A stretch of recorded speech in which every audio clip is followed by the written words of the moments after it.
Do it. We're back. Another Armfighter report, second of the day.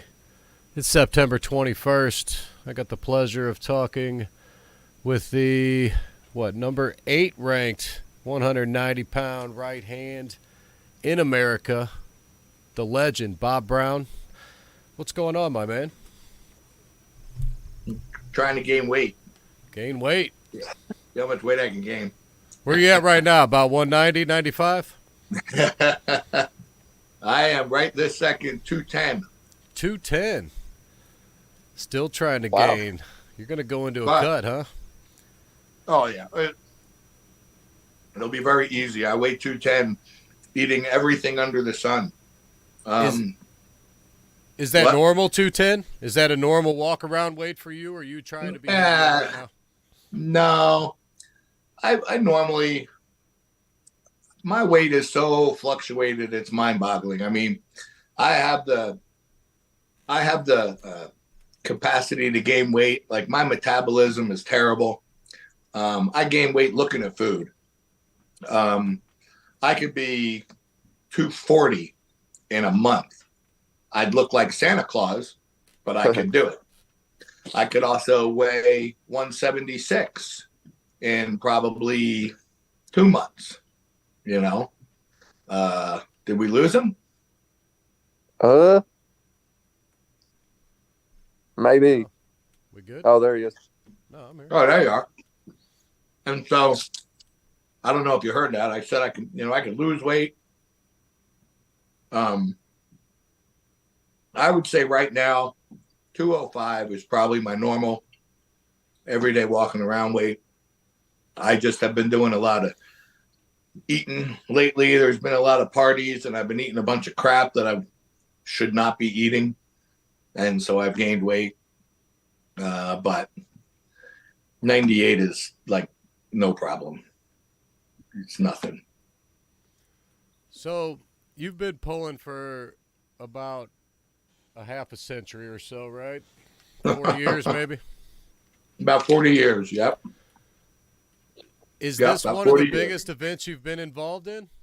Oh, yes, absolutely. To have 12 guys of this caliber in the United States, all in the same class, I can't think. It's probably the biggest. I can't ever remember having this, ever. It's You know? definitely going to be a challenge for you, I would assume, right? You have some history with a lot of these guys in here, but there's a lot of guys you haven't gripped up with, correct? Correct.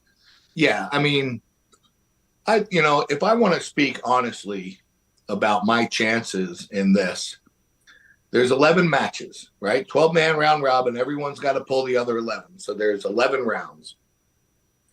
I say my Las Vegas odds are about 3-8. 3 wins and 8 losses. That's my pretty good over and under Las Vegas odds. My goal is to go 6-5. But, I was just at the airport last night with Craig Toulier looking at this thing. And the matches, you can't just look at I'm arm wrestling Craig, who's going to win. You've got to look at who did I arm wrestle the match before that? Who did Craig arm wrestle the match before that? To figure out if someone's going to be tired. And, I guarantee you, without question, at the end of this event, there's going to be a whole bunch of, man, if we were fresh, I would have beaten you. The only reason you beat me is because I was tired. There's going to be a lot of that after this event. And what's interesting is I've got a match at the Monster Factory, December 2nd, I think it is. And I don't know who it's going to be yet. We don't know. I said, Mike, why don't we wait? Because there's going to be a story like this that comes out of this round robin. Someone is going to lose to me that doesn't think they should have. Yeah. And I'll be like, fine, let's settle it at the Monster Factory. So You got an idea who that is already? I don't. I know. So I was talking to Dallas Langston. Um, I don't know. It was a week or two ago. And he was saying, Bob, if I got you in the first, 3 rounds, I wouldn't worry at all. And I just, think he'd plow right through me. And he may very well be right. But in the later rounds, especially if we're both tired, even he's like, he'd be a little more concerned in the later rounds. Well, a couple days later, I happened to look at the brackets and I realized I'm pulling Dallas in the last round. Oh, And so I texted him. I said, Dallas, I just checked. I'm pulling you in the last round. You're screwed. So that'll be funny. But I think Dallas actually already has matches at the Monster Factory, so it's not going to be Dallas. yeah. But we'll see. We'll see. Yeah, he's pulling Brandon. What? He's pulling Brandon Elsesser, right? That's right. Yep. This would be a tough one. What's Dallas weighing? He's probably kind of heavy, huh? He was. Well, I just saw him yesterday. He was 10 pounds over. He was like 208. Oh. Okay. But for Dallas is a water cut guy. He will weigh 208 just a few days before the event. He'll cut water. He'll weigh 198, and then he'll weigh 208 by the next day. See, I won't do that. I hate water cuts. Plus, I like to do a water cut hours before I weigh in. And I don't know if there's a hot tub or a steam room or anything near the event. So I will come in weighing 198. I will go to bed the night before weighing 200. And I'll lose 2 pounds through the night and then just weigh in. How do you feel your style holds up in this tournament here? It seems like there's a lot of hook pullers if I look at it from the outside. So, yep, there's a lot of hook pullers. And I'm very hard to hook. So I think that bodes well for me, to be honest. Most hook pullers, I was about to say most hook pullers can't really top roll that well. And when a hook puller loses his wrist, they're done. But not with these guys. I mean, Eduardo Tiete, you take his wrist and he's like, so what?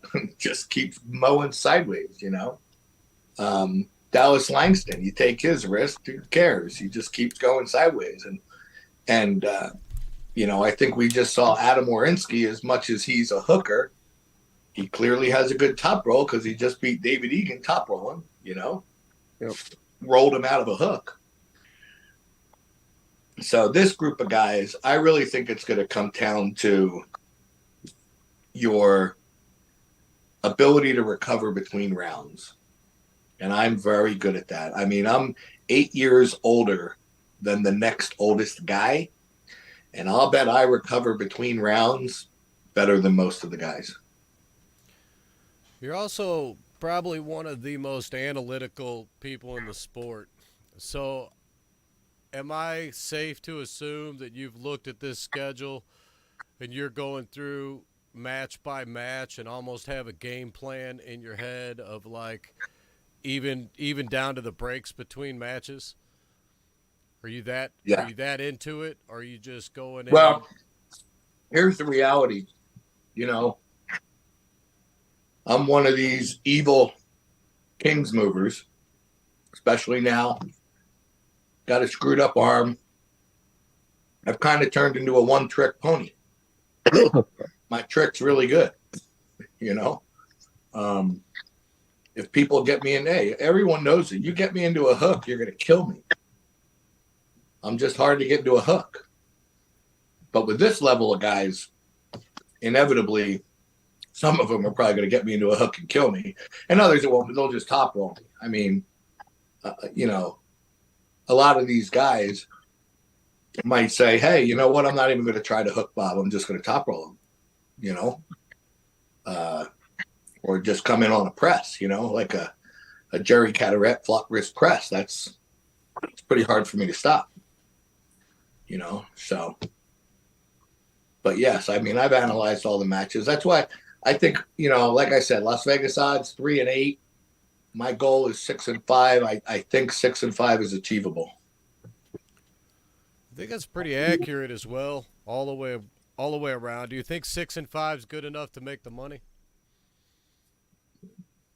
It's good enough to make the money. They're paying down the sixth place. So, if there's 12 guys, then it should absolutely be good enough to make the money, because if you go better than 50% and we're paying down 50% of the field, then you should make the money. Who would you have as the favorite out of the whole group?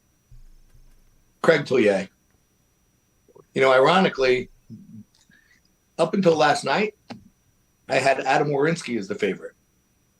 But, me and Craig, we went down to Florida together last night and find ourselves at the bar at the airport waiting to leave.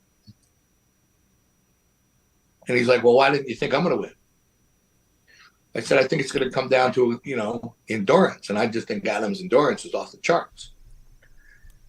And then for the first time, I actually looked at every one of Craig's matches and who's pulling before Craig's matches. And after I did that, I started to think, actually, Craig might actually be able to go 11-0.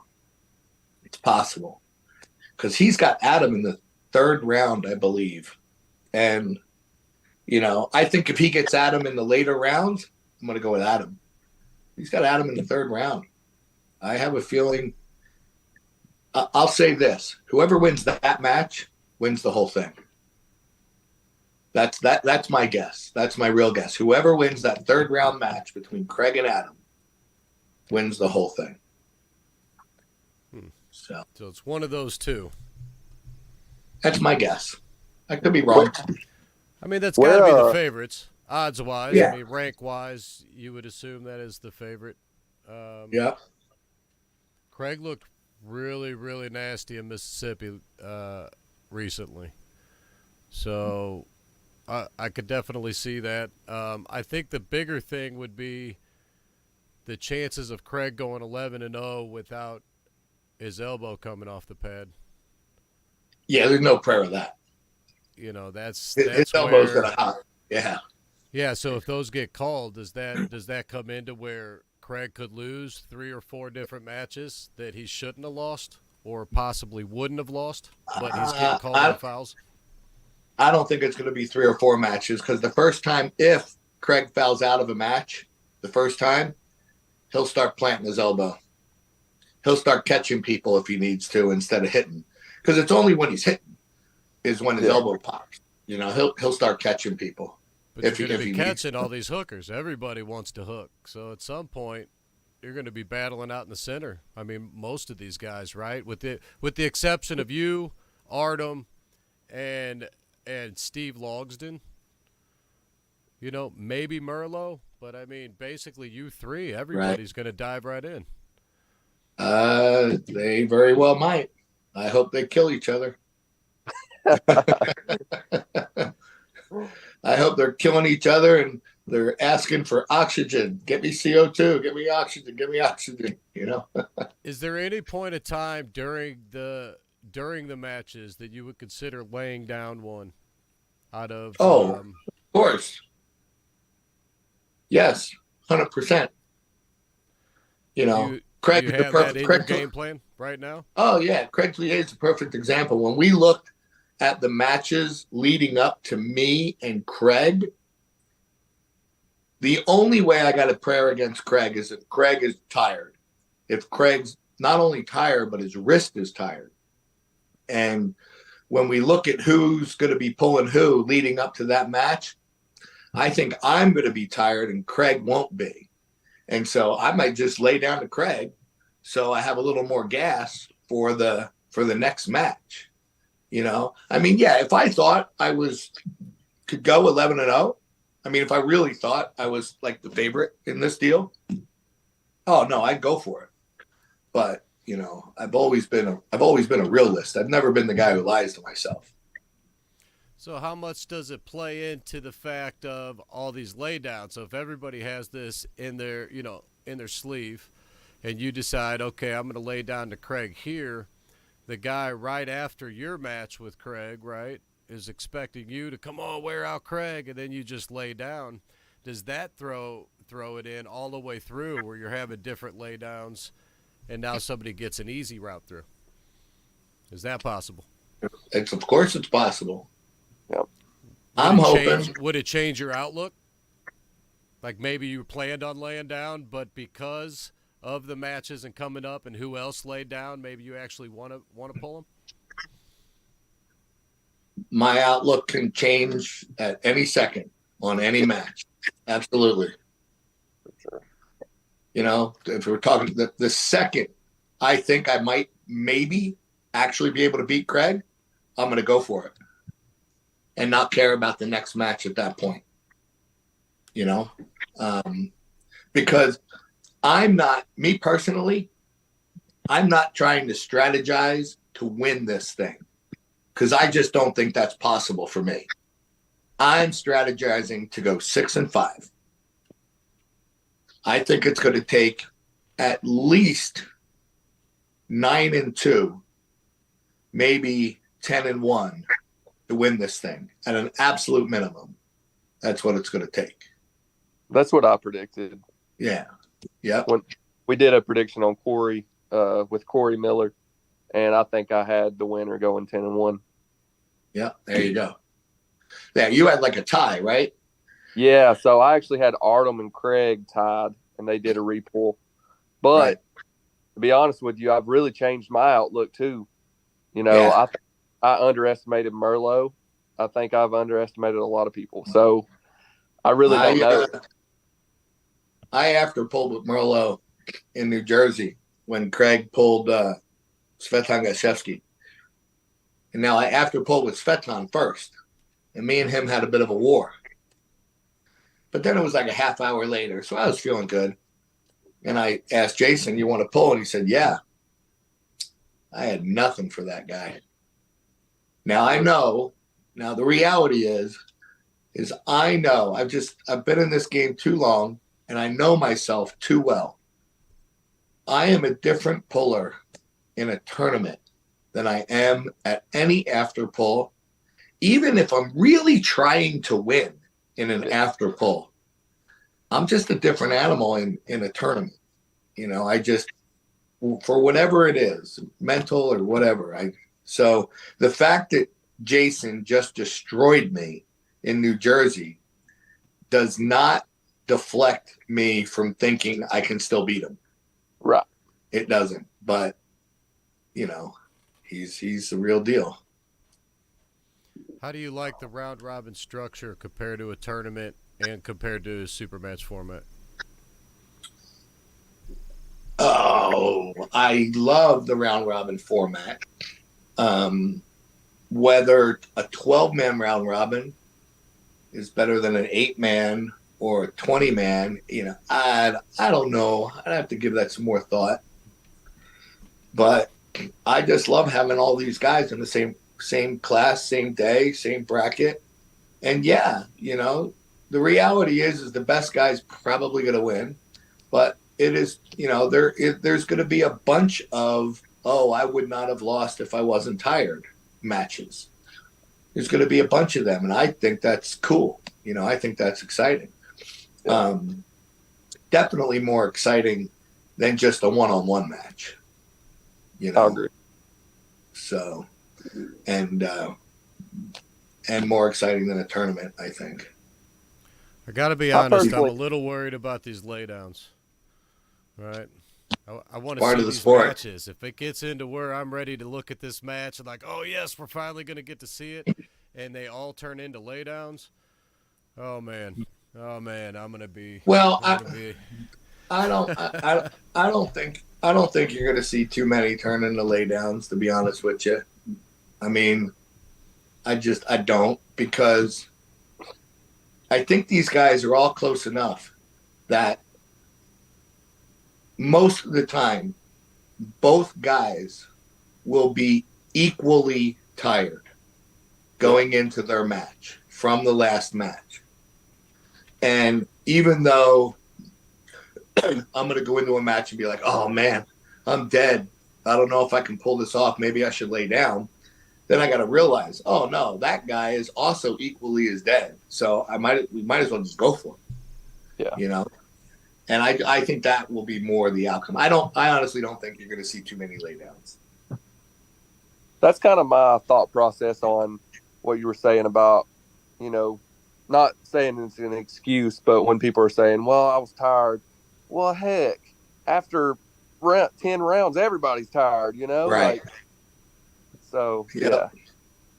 Yeah, there's no way by round 10 that anybody's not tired with these matches that I see. Exactly. So. I mean, how many laydowns were there in the 154 round robin? Were there any? None. Or none. There you go.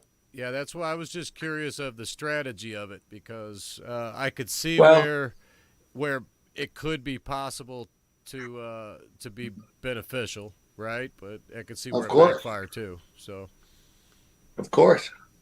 I mean, I've seen laydowns in our sport forever. Yeah. So, but yeah, in this deal, 12-man round robin. At the end of the day, if you're trying to win the thing, well, you got to have at least 9-10 wins. So those guys can't be laying down. Yeah. No, and I really like your style to face a lot of these guys and really cause problems. I mean, I know you're going to cause problems, but I mean, I feel like your style can hold up pretty well for the longevity of the tournament a lot better than some of these guys that are diving in. I agree. And I mean, I've been a defensive puller nearly my whole career. And so I built a lot of endurance in that, in my sweet spot position and fighting in and out of the sweet spot.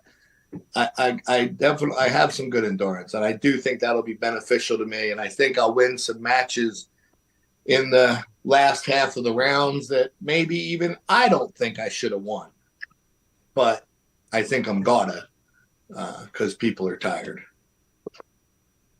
Well, you definitely deserve to be in there. Go ahead, Lorray. Sorry. So earlier you said your Vegas odds would be 3-8. Would you feel comfortable saying who you think those three would be? Well, I think when I came up with that, I think I think I can beat Eduardo Tiete. So he's one. And then I honestly think I might be able to beat Chad Silvers, who is not going to be in it now. Yeah. But we've kind of narrowed down on who the replacements are going to be. Yeah. We're trying to get one. If we don't get him, it's another. Mm-hmm. I feel confident against his replacement as well. Okay. So there's two. And who was the third one? Who was the third one? I think between Stephen Logsdon and Artem. I'm going to get one of them. I'm not sure which one, but I think I'm going to get one of them. When do you get Artem? I think I get Artem in the third round. Ooh, okay. Because that's the only thing I can remember. I've got Eduardo in the first round, and then I got Eli Broward in the second round, and then I've got Artem in the third round. And so, and I think Artem, he might have Eduardo Tiete in the second round. And so if me and Eduardo have a war and Eduardo's tired, well, then Artem might beat Eduardo pretty easily, and then he's fresh as a daisy for me, and I'm still beat up. Yeah. So, and then I don't know too much about Eli Broward other than everyone tells me how strong he is, and he's dieting down from the 220 class. I don't know if he's. I mean, have you ever met Eli, Lorray? Yeah, I know Eli quite well. I haven't.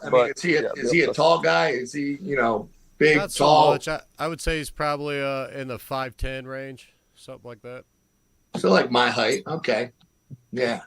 And I don't even really know too much. I think I saw like one match, and my memory's so bad I have to look at it again, whether he top rolls or hooks or what. You Yeah, know. he's versatile, but I mean he's more of an inside guy too. He's explosive. Right. He's fast. He's got a good hand. Um, Right. yeah, and I mean 220 is probably heavy for him. He's probably more of a natural 210. I don't think 98's ever really been a problem for him. Right. Got you. Got you.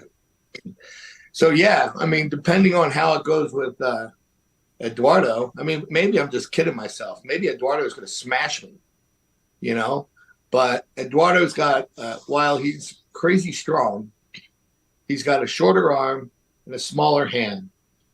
I typically do well against guys like that, and so that's why I feel confident I can beat him. But it might be a bloodbath. I mean, I don't know. You know, and if I have a bloodbath, well, then, you know, Eli Broward's probably just going to kill me, you know. But if I can get rid of Eduardo, even if it's a longer match, as long as I have him in control, where I'm not bleeding so badly, I'm sure I'll have some fuel left in the tank for Eli. I feel like you should be able to take Eduardo's hand, so I could see you staying in control of that match. Yeah, yeah.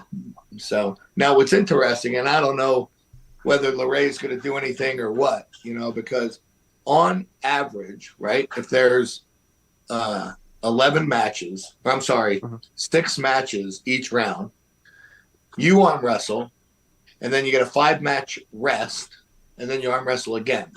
That's on average. It doesn't work out that way perfectly.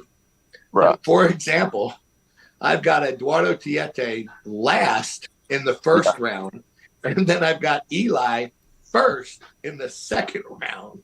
Yeah. So I don't know if you're going to do any adjustments there or what, you know. So I'm going to try my sure best. I'm not the only one. Right. Yeah, I'm going to try my best to rearrange it to where, you know, everybody has about the same. That's what I did with the 54s, and it worked out pretty good. Good. Yeah. You know. And then how long of a break did you take in between each round? So for the 54s, I believe we took about 3 minutes. How many?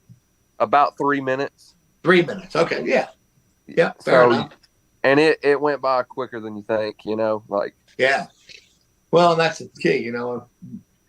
You know, when you train for something like this, you better not only be training muscular endurance, you better be training, you know, lung and heart capacity too, because they're two different things, you know. Now, I will say, and we're light guys, you know, so I know we're more fast and we're not in as many grinders. But I will say, from my experience, I was ready to go, man. Like, I was ready for the next round. Like, there was no point where I was just like, oh gosh, I'm not ready for this.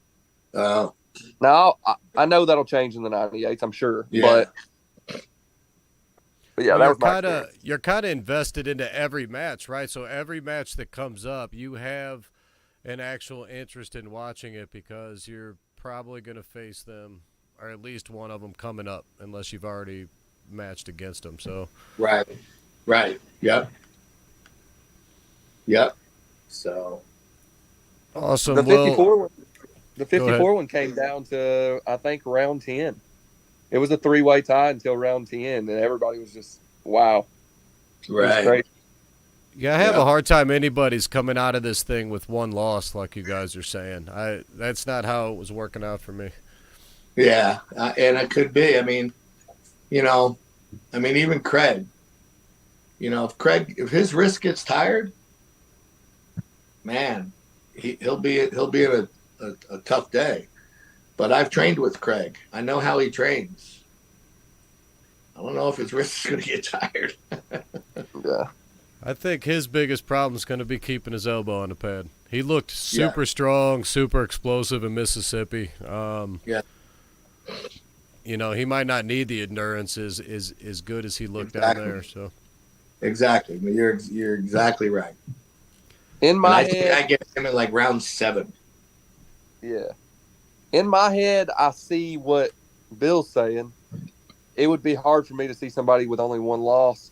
Like I said, when I went through the predictions, it just turned out that way. But I'm kind of with you, man. This thing could turn out anyway. Exactly. I mean, all I know is maybe I'm taking home the $2,000. Woo! Well, That would be I like your insane. chances to sneak into some money for sure. Oh yeah. I would be extremely impressed to see you take home $2,000. I'll give you that. I would be So would I. extremely impressed. Hey, I But Yeah. will. I will say I'm looking at the bracket, man, and you know, you say if you get the win on Eduardo, then you get Eli. If you were able to pull an upset off Eli, then you got Artem and Quinlan. I mean, if you're setting 4-0, the crowd's going to be talking. Yeah. You know, the thing about Artem is very versatile. He can go inside, he can go outside, Yeah, and he can go front. He can transition right in the middle of the match real fast. yeah, You know, that's honestly what makes him so dangerous. right. You know, so who knows? I mean, that's, everyone says, "How do you think you're going to do? How do you think you're going to do?" I'm like, let's just arm wrestle and find out. You know, we'll get it done on the 21st. We'll see what happens. it is. It is only 1 month away. That's We got it. 12 at the top, sub 200 pounders in the country. Yeah. It's going to be good. Bob, you got a lot to do with this. I know you you help sponsor as well as getting involved in it. So I do appreciate everything you do. Lorraine, you as Yeah. well for putting these on. I hope they continue. I love watching it, and I love talking to you guys. Bob, I appreciate you taking the time out of your day to sit with us.